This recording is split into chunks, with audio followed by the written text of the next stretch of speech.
Alright, hey guys, so I'm here today with Midnighter number 2, and let's get started. So the first issue starts off with a woman in her living room kind of sitting there alone, and the caption reads, "After a death in the family." And the next panel we have is her in some totally different area, putting on some kind of chest plate, but also wraps around her neck.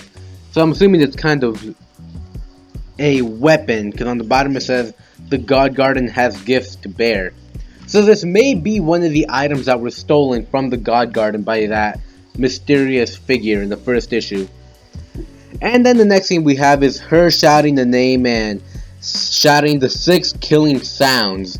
And as we figure out, the whole chest plate weapon is actually a weapon that if you utter 6 different sounds, it releases kind of like a sound wave, and it will harm the other enemy or may kill the other enemy. And yeah, and then we have Midnighter showing up to kind of try and stop her, because he doesn't know if she's a villain or a hero at this point. But he wasn't expecting her to have that weapon, so she uses it on him and he goes flying against the wall. And the next thing we have after that is him getting up after she's way long gone, and what he does here is pretty brutal. He takes his fist and smashes his ears in so he doesn't have to hear the sound, so it won't affect him at all.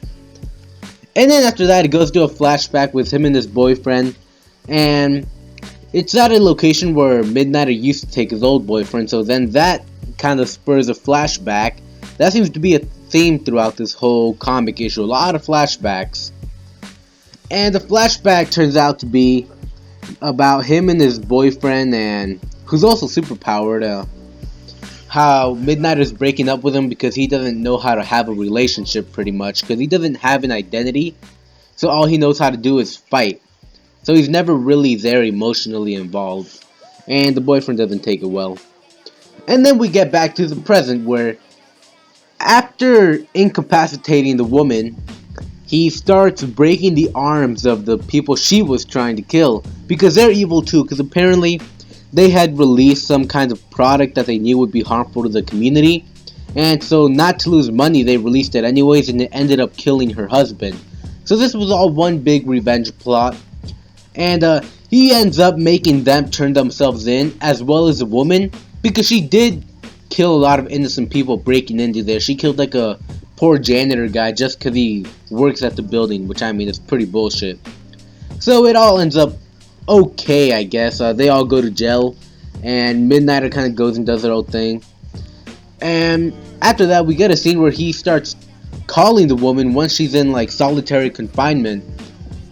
And it seems like they may have known each other actually, so I'm guessing they probably have some history. We don't know what it is yet, they don't really mention it, but we do know that they're friends, or will be friends, as Midnighter mentions that he'll be waiting for her on the outside.